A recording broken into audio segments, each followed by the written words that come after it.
iyi W means winter, ubwo ni muri cya gihe ukonje nuko.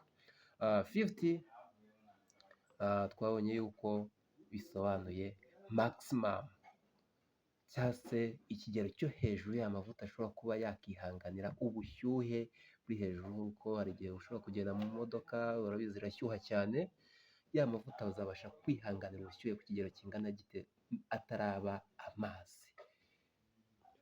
Ngira ngo murabibona hano dufite 15W40, hano twari dufite 20W.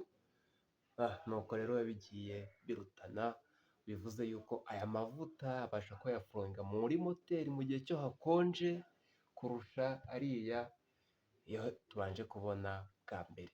Nanone ariko aya ngaya abasha kuba yaba amazi cyangwa se yacika amazi mbere y'ariya twabonye bwa mbere. So murakoze cyane.